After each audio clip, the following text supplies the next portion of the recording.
اور تحریک انصاف نے یہ دعویٰ کیا ہے کہ شانگلہ میں انتخابی نتائج پر ڈاکہ ڈالنے کی کوشش کے خلاف احتجاج کیا پاکستان تحریک انصاف نے، جن کو ان کارکنوں کو روکا پولیس نے، اور یہ پھر معاملہ ہوا اور 4 افراد جان سے گئے۔ یہ سیاسی کارکن جب جان سے جاتے ہیں تو افسوس بھی ہوتا ہے، کیونکہ لیڈرشپ جو ہے وہ پھر بعد میں ایسے کارکنوں کا پوچھتی بھی نہیں ہے، جن کے لیے زندہ باد مرد آباد کے نعرے تو لگتے ہیں لیکن بعد میں ان کا پوچھا نہیں جاتا۔ یہ جو میں نے آپ کو نتائج بتایا کہ اب تک کے جو نتائج ہیں، جن میں آزاد امیدوار کامیاب ہوئے ہیں قومی اسمبلی کے لیے 91 اور مسلم لیگ نون کے ہیں 64، پیپلز پارٹی کے ہیں 50، تو یہ 224 حلقوں کا نتیجہ ہے۔ ٹوٹل نشستیں ہیں 265 میں سے 224 نشستوں کا نتیجہ آ چکا ہے، اور اس میں یہ پوزیشن ہے۔ یہ جو باقی ماندہ نتائج رہتے ہیں تو اس میں بھی ہو سکتا ہے کہ پیپلز پارٹی کو نشستیں ملیں، مسلم لیگ نون کو ملیں، آزاد جو ارکان ہیں ان کی تعداد میں اضافہ ہو۔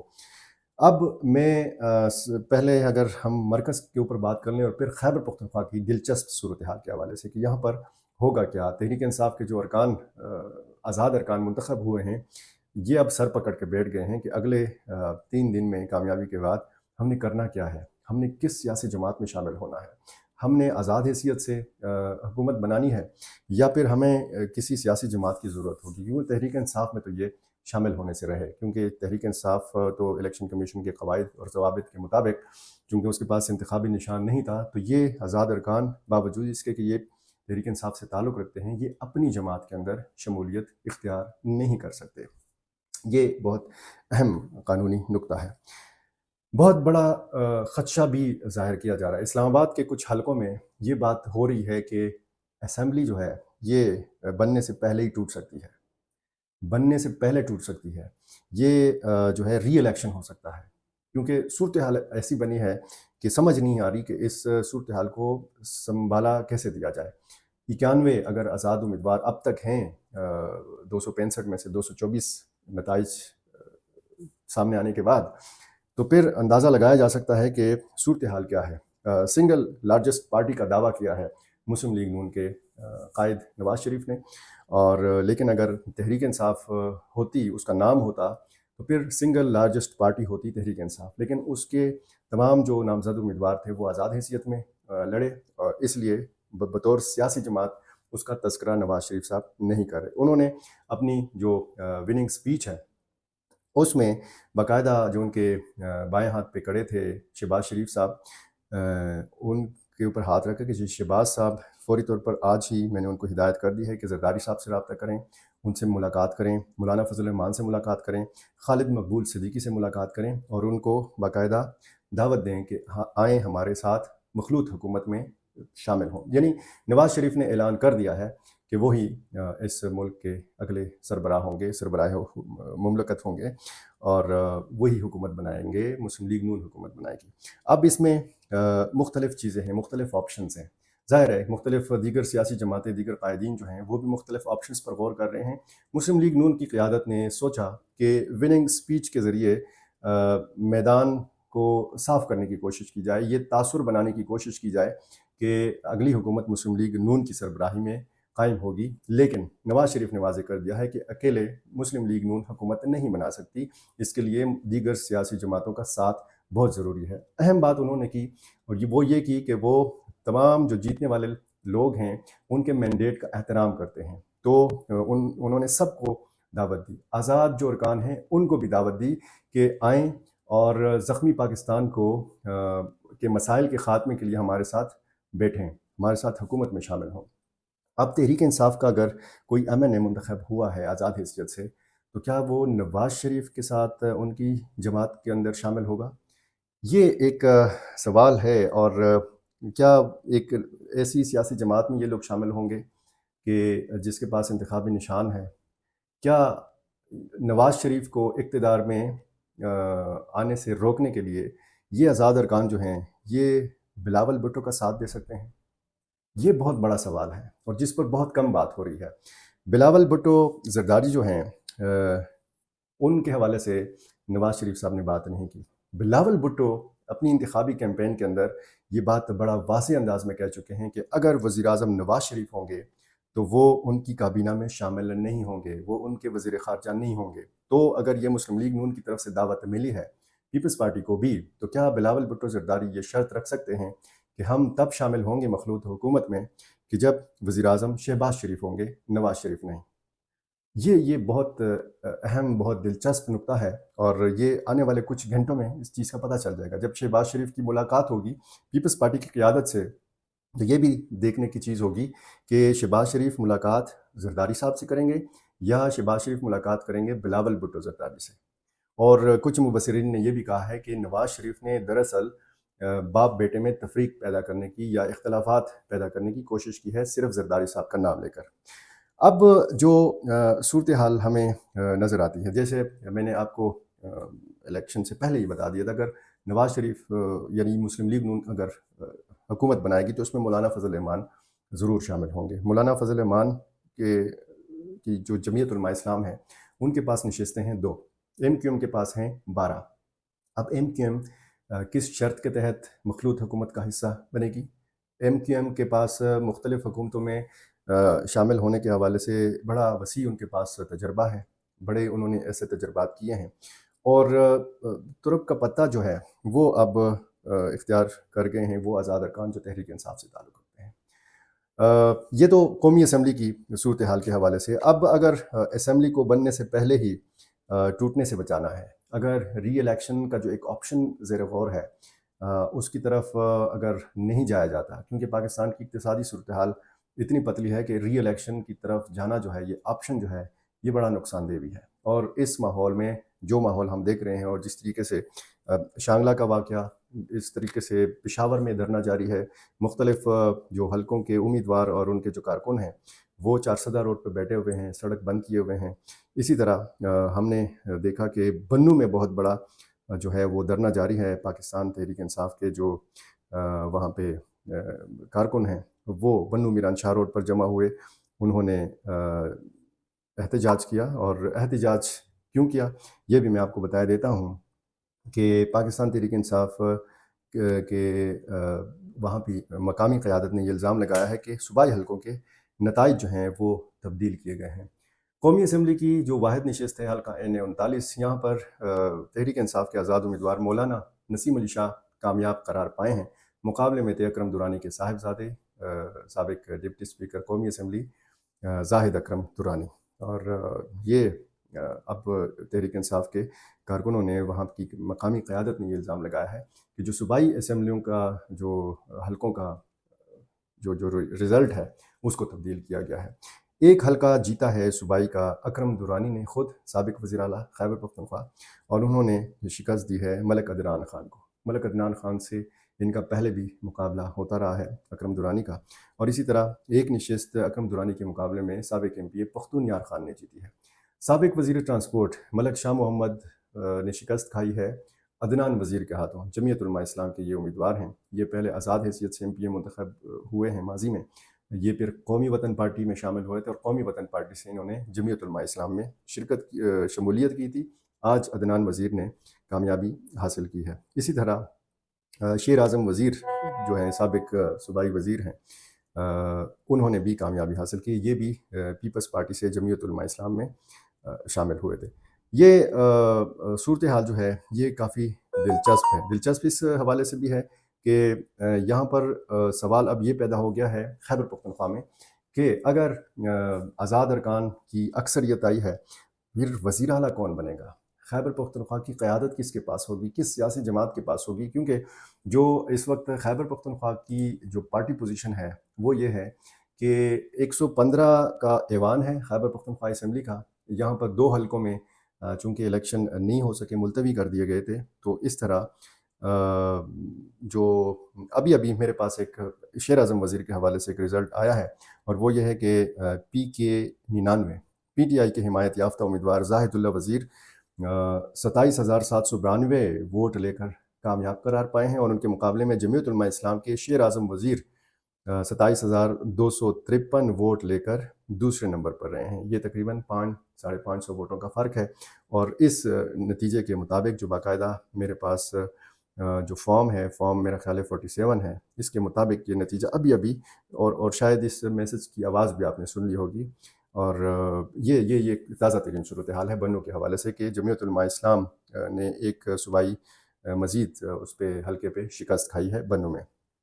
تو میں آپ کو بتا رہا تھا پارٹی پوزیشن 115 کا ایوان ہے، دو حلقوں میں الیکشنز جو تھے وہ ملتوی کیے گئے تھے۔ تو جنرل الیکشن میں 8 فروری کو 113 نشستوں پر انتخاب ہوا، اور ان 113 میں سے جو 101 حلقوں کا رزلٹ آیا ہے اس کے مطابق آزاد ارکان منتخب ہوئے ہیں 83 101 میں سے 83 ارکان جو ہیں یہ آزاد منتخب ہوئے ہیں۔ پاکستان مسلم لیگ نون کے پاس نشستیں ہیں 5، اور جمعیت علماء اسلام فے کے پاس نشستیں ہیں 5 اور 5 یہ ہوتے ہیں 10، اور ابھی اگر یہ والا رزلٹ بھی اس میں شامل کیا جائے تو یہ انڈیپینڈنٹ جو ارکان ہیں یہ بنتے ہیں 84۔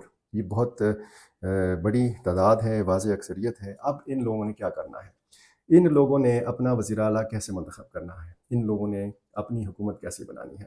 کیا یہ جو 5 نشستیں لینے والی دو جماعتیں ہیں، مسلم لیگ نون اور جمعیت علماء اسلام، کیا یہ ممکن ہے؟ کیونکہ پاکستان ہے، پاکستان میں کوئی بھی چیز ممکن ہو سکتی ہے۔ کیا یہ ممکن ہے کہ وزیر اعلیٰ مسلم لیگ نون سے ہو؟ کیا یہ ممکن ہے کہ وزیر اعلیٰ جمعیت علماء اسلام فضل الرحمان سے ہو؟ کیا یہ ممکن ہے کہ وزیر اعلیٰ کوئی آزاد رکن صوبائی اسمبلی ہو؟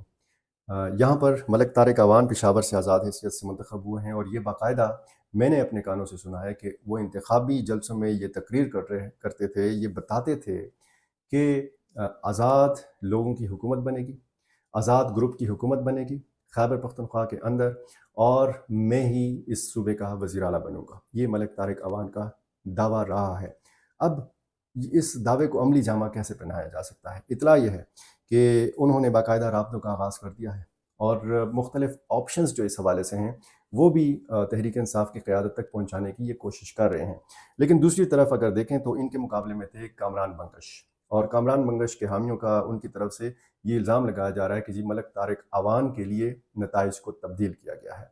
اب پی ٹی آئی کے لوگ دھرنا دیے بیٹھے ہیں پشاور میں، اور صرف ملک طارق اعوان کا حلقہ نہیں ہے، یہاں پہ ارباب جہانداد کا حلقہ ہے، سابق ضلع ناظم محمد عاصم کا حلقہ ہے، یہاں پر جو ہے مختلف ساجد نواز جو ہارے ہیں نور عالم خان کے مقابلے میں، ان کا حلقہ ہے۔ ان سارے حلقوں کے لوگ نکلے ہیں اور پشاور میں دھرنا دیے بیٹھے ہیں۔ ان کا مسئلہ کیسے حل ہوگا؟ کیونکہ ان کا کہنا یہ ہے کہ جب تک ہمیں اپنا حق نہیں ملے گا ہم نہیں اٹھیں گے، ہم احتجاج اپنا جاری رکھیں گے۔ یہ خیبر پختونخوا کی صورتحال، اور خیبر پختونخوا میں اگر آپ دیکھیں تو ایک تو الیکشن کمیشن کے جو قواعد اور ضوابط ہیں اس پہ کوئی قدغن نہیں ہے۔ کوئی بھی جو ایم این اے ہے وہ وزیر اعظم بن سکتا ہے، کوئی بھی ایم پی اے جو ہے وہ صوبے کا وزیر اعلیٰ بن سکتا ہے۔ اب یہ کیسے ہوگا؟